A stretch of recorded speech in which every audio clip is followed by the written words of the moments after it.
Bonjour à tous, ravi de vous retrouver pour ce nouveau numéro de la politique CNET LPCN pour les intimes.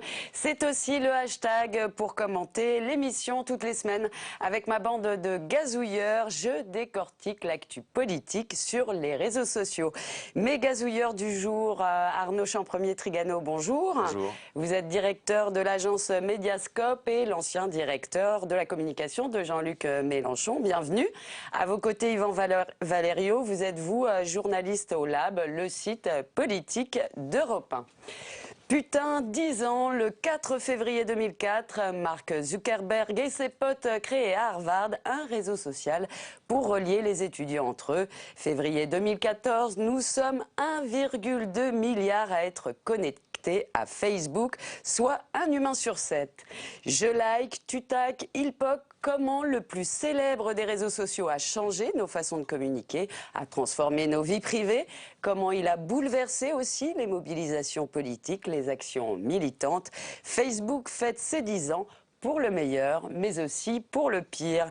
Arnaud Champremier-Trigano, pour fêter ses 10 ans, Facebook propose aux internautes une rétrospective de leur compte. Alors, qu'est-ce qui a changé dans nos vies avec Facebook? Ce qui a changé, je pense, le plus fondamentalement, c'est cette culture du secret qu'avait la première génération web.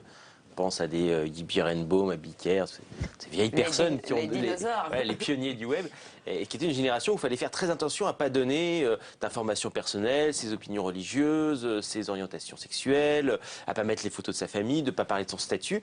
Et puis quand Facebook est arrivé, on s'est aperçu que, alors qu'on essayait de soutirer aux internautes un maximum de données, puisque c'était quand même un des enjeux d'avant Facebook, et ben là, spontanément, les gens les donnaient. Et donc, c'était cette explosion du secret, cette ouverture de la vie privée, qui a vraiment été une mutation et qui aujourd'hui est consacrée par un film sur sa vie, où on peut, en 1 minute, donner toutes les informations à tout le monde. C'est une carte d'identité numérique aujourd'hui? C'est ça, il y a un vrai virage culturel, c'est qu'en 10 ans, ça a créé un espace, une sorte d'espace public dénué de toute source de conflit, parce que sur Facebook, on est amis, on like, voilà, c'est quelque chose. C'est un espace. Non, on s'engueule, mais le lieu de l'engueulade, c'est on va plutôt s'engueuler sur Twitter et on va plutôt partager des choses avec ses amis sur Facebook. Donc c'est la culture du like en fait. Ouais. Et dans le champ politique, dans la communication politique, ça a aussi changé considérablement les choses. Alors ça a changé. Alors il y a deux voies de transformation, d'utilisation de Facebook en politique. Il y a la campagne d'Obama en 2008, où là, enfin, il y a un réseau social. Et donc, ils vont utiliser à fond ce réseau social qui va être repris par tous les candidats par la suite. Donc c'est un outil où effectivement on va faire en sorte de transmettre l'information. C'est plus un émetteur venu d'en haut qui vous donne une information. C'est quelque chose que vous passe votre ami, votre cousin, votre neveu, votre voisin, votre collègue. Et donc l'information gagne en valeur. Et puis l'autre utilisation, c'est dans les mobilisations sociales avec le démarrage on va y venir, international. Arnaud, voilà. Je voulais qu'on reste un petit moment sur le champ, comment les politiques utilisent Facebook. C'est aussi un formidable outil pour se passer des journalistes, Facebook, puisque on va transmettre une information, un élément de communication directement à sa communauté et a priori à une communauté, à ses fans, une communauté positive, puisqu'il faut faire cette action de liker, d'aimer un responsable politique. Et du coup, c'est aussi un formidable outil de communication politique où on se passe de contradicteurs. C'est une attachée de presse Facebook, qu'est-ce qu'on veut dire ça? On est son propre attaché de presse d'une certaine manière, mais avec des filtres et son propre média, et avec des usages qu'on va apprendre à maîtriser, et une communication qui va du coup être assez ficelée, sans trop de contradicteurs. On voit aujourd'hui par exemple que Sarkozy, qui travaille l'économie de la parole selon le bon précepte de Jacques Pilan, préfère utiliser Facebook que n'importe quel autre média. Et il s'adresse de façon plus intime, plus humaine, plus chaleureuse à sa communauté, c'est-à-dire à des gens qui l'aiment. Et alors pour un élu qui n'a pas une dimension nationale ou qui est connu comme Nicolas Sarkozy, c'est très facile finalement, c'est très utile les réseaux sociaux parce que ça permet d'avoir un écho.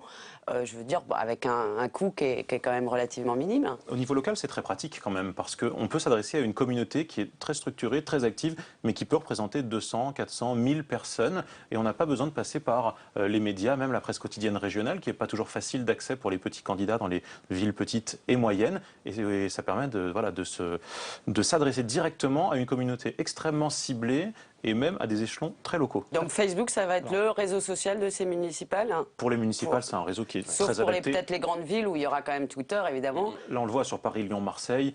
Clairement, les candidats ont investi Twitter de manière assez massive, de manière organisée, mais les autres sont sur Facebook. À la fois peut-être par méconnaissance du réseau social Twitter, mais aussi parce que c'est pas ciblé. La gueule non plus, hein. On ne veut pas y aller si on ne sait pas s'en servir. Mais alors, avec Facebook, attention, il y a quand même une limite, et Sarkozy, je trouve, l'a tutoyé, c'est que Facebook a une mémoire. Et si on regarde l'activité Facebook de Nicolas Sarkozy en 2013, il y a 4 publications, et sur les 4, il y a un message de Joyeux Noël, et les 2 autres concernent soit l'affaire Bettencourt, soit ses comptes de campagne qui sont rejetés.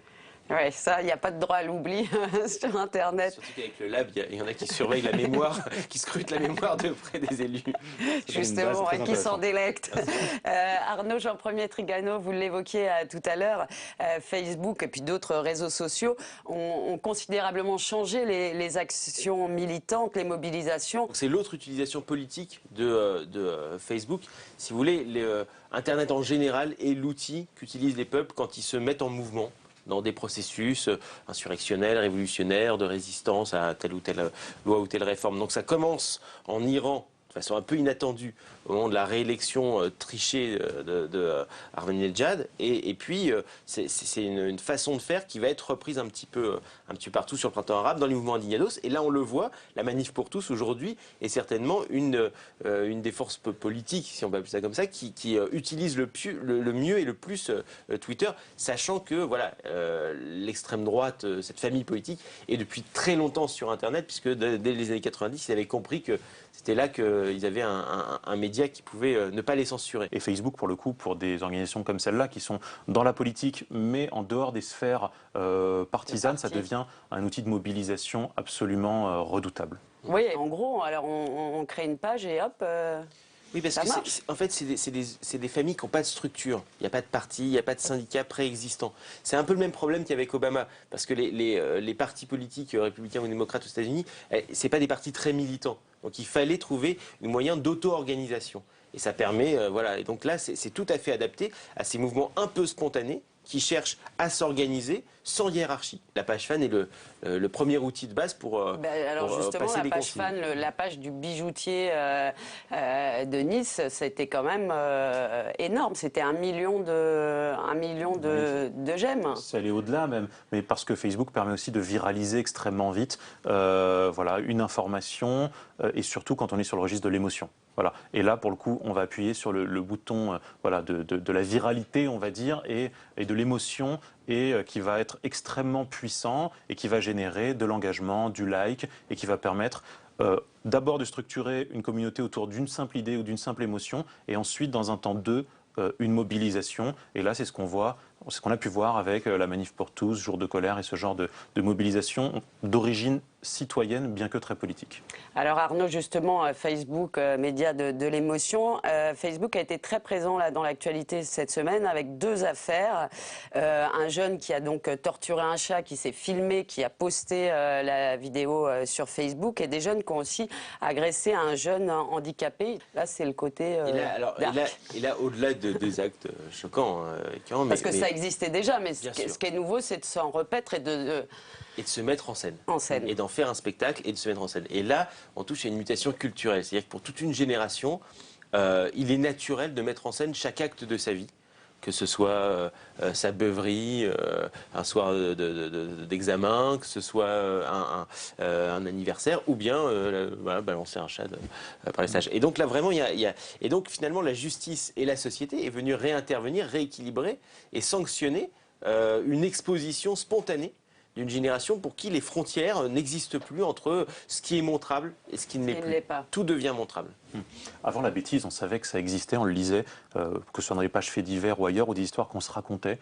Aujourd'hui, avec Facebook, avec Twitter, on en a la preuve tous les jours, on a des vidéos, on a des images, et donc voilà, ça permet de rendre visible et de mettre en scène tous ces actes qui avant étaient dans le registre de la bêtise, mais d'histoires qu'on se racontait, et du coup l'émotion était quand même moins forte, moins présente. Et les internautes eux-mêmes ont dénoncé en fait ces agissements. Ils deviennent quelque part les détectives du web. C'est un peu l'autorégulation. Et ça s'inscrit à l'agenda sans passer par la case média. Et ça, c'est assez nouveau quand même.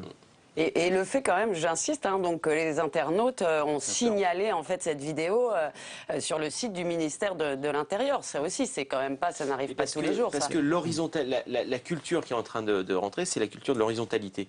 Donc on n'attend pas d'une hiérarchie, on ne se réfère pas à une hiérarchie pour avoir la sanction. Chacun peut à son niveau alerter, signaler, demander le retrait, voilà. Donc devient juge, policier, censeur, moraliste. Est-ce qu'il n'y a pas un paradoxe? On dit donc que les ados ou les jeunes se mettent en scène sur Facebook et en même temps, quand on les interroge, on voit qu'il y a une désaffection des adolescents pour ce réseau social, pour la raison qu'on a évoquée tout à l'heure, c'est-à-dire qu'il y a la grand-mère, il y a le grand-père, et donc ils n'ont pas forcément envie de montrer leur beuverie à toute la famille. Et puis ça commence à poser donc c'est un peu paradoxal. Je veux dire qu'il y a un paquet de candidats de 35 ans qui commencent à appeler en disant « Ah mince, on a retrouvé une photo de moi un soir de fête ». Non, mais là, moi j'ai été très étonné du nombre de retours qu'on peut avoir sur la vie privée qui revient, qui rejaillit.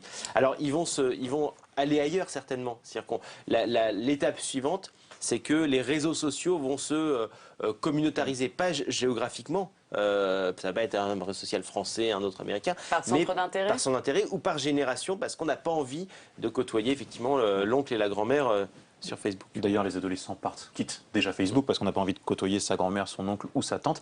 Et aussi, ils ont bien compris cet aspect, je pense, mémoire du web. Puisqu'aujourd'hui, les adolescents, ils s'en vont. Alors, ils sont très présents sur Twitter, mais ils vont sur Snapchat, qui est un réseau social de partage d'images, mais de manière temporaire. Donc, on partage une image pendant 10 secondes, par exemple. Et là, pour le coup, on peut, il y a une forme d'oubli puisque l'image disparaît en théorie au bout de 10 ans. En théorie, parce qu'on va être naïf. Alors est-ce que Facebook c'est un truc de vieux qui est amené à disparaître? Un truc de vieux non, mais Facebook suivra peut-être la génération qui a découvert le réseau social via Facebook et qui restera fidèle. Les vieux comme vous, Arnaud. Voilà, comme nous peut-être.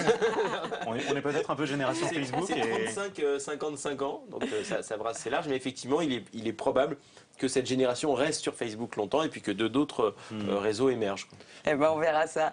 Elle pétille, elle pique parfois, mais nous donne toujours un coup de fouet. C'est la pastille de Lise.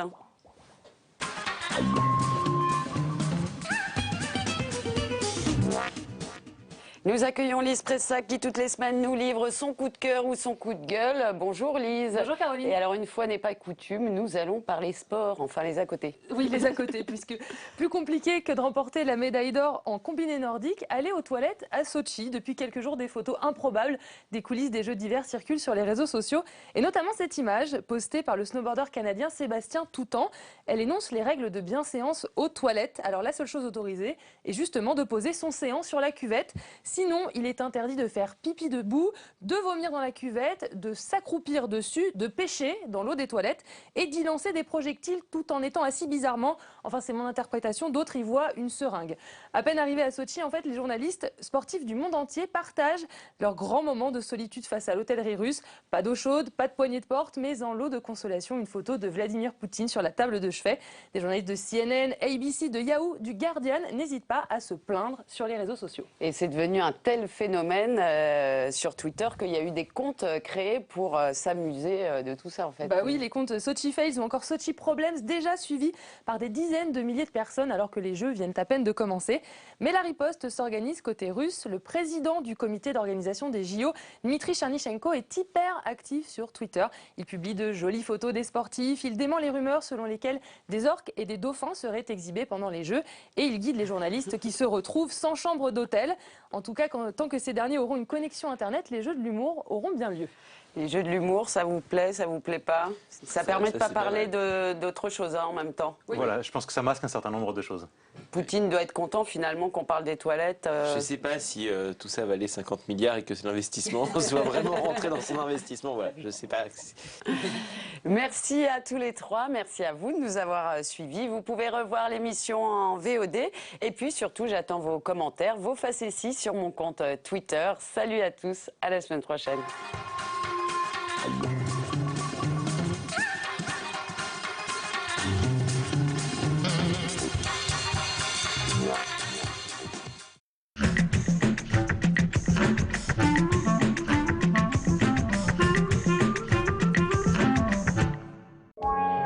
Ce soir, sur Public Sénat, à 22h, Bibliothèque Médicale.